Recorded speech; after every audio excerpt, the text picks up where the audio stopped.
Одоо ихлээр бид нэр усны савндаа энэ алюминий цугаан. За ингэж. За одоо алюминий цугаасныхаа дараа бид нэр шар дотроос одоо энэ. За ингэж хоёр албыг хийгээд тэгээд одоо энэ шараа энэ усныхаа савныхаа таглаанд хийх ёстой.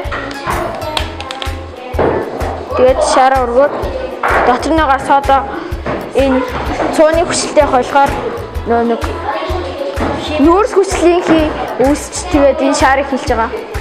Өнөөдөр миний тайлбарлах одоо туршилт маань хурдыг хэрхэн олох вэ гэсэн туршилт байгаа. Тэгээд эдгээр энэ ерөнхийдөө ингээд light gate гэж нэрлэдэг. Тэгээд энэ ингээ 2 gateтэй. Тэгээд одоо энэ яг энэ машины хурдыг олох зорилготой. Тэгээд эхлээд энэ хооронд 2 gate-ийнхээ хоорондох замаа хэмжиж авна. Тэгээд дараа нь болохоор одоо энэ машин дээр байгаа шүтэнц эхний light gate-ийг ингэж өнгөрөхөд одоо энэ stop watch-а ажиллуулж эхэлнэ. Тэгээд ингэж явсаар дараагийн ингээ gate-нд хүрэх үед цагаа зогсооно гэсэн үг. Тэгээд өмнө нь ингэж хэмжиж авсан замаа одоо саяныг энэ хэмжиж авсан хугацаанд хуваахад энэ машины ингээд хурд гарч ирнэ гэсэн. Яг энэ туршилтын хувьд одоо хурданд шууд хамааралтай зүйл бол одоо энэ байгаа. Энэ хэдий ч нэ одоо хүнд эсвэл хөнгөн байх нь энэ хурд нь бас хэдий ч нэ хурдан эсвэл удаан байхтай ингээд шууд хамааралтай байгаа. Санаа бид хоёр болохоор ингээд сурагчтай. Өнөөдрийн туршилтаар бид хоёр бол цардуулын шин чанарыг харуулсан тийм туршилт хийгаагаа. Энэ туршилтанд болохоор цардуул, уус бас будаг хэрэгтэй байгаа. Цардуул дээрээ усаа нэмээд бас будгаа нэмжих байгаа. Ингэснээрээ биднэрт цардуулны уус мал үүсэх байгаа. Тэгэд энэ ус мал дээрээ болохоор цардуул нь өнгөхгүй, үнэргүй учраас хоолын хүнсний будыг нэмж өгснөөрөө өнгөтэй болох байна. Манай энэ туршилтаар болохоор одоо хүнийг болохоор O2-оор анцтаад CO2-ыг гаргадаг гэж ярьдаг. Гэхдээ тэр нь яг үнэн үү үгүй юу гэдгийг болохоор бид нэр сайн мэдэхгүй.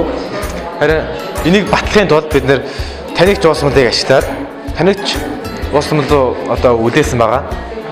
Тэгээд танигч уус мөл руу үлдэнгүүт одоо ингээд хүн ингээд CO2-ыг гаргаж байгаа. Тэгээд CO2-ыг болохоор танигч уус мөлд нь ингээд шингээж аваад одоо өнгөө өөрчлөгдөж байгаа маа. Хин нэгэн хүн өрөөний нэг булангаас үнэртээ устгахад тодорхой хугацааны дараа нөгөө болонд зогсож байгаа хүнд үнэрт нь энэ нь агаар жижиг хэсгүүдийн хоорондоо нийлээд тэгээд диффузлэгдэж байна гэсэн үг. Яг одоо үзүүлж байгаа туршилт нь бол шингэндэх диффуз. Энэ нь молекулуудын хоорондоо холилдож байгааг харуулна.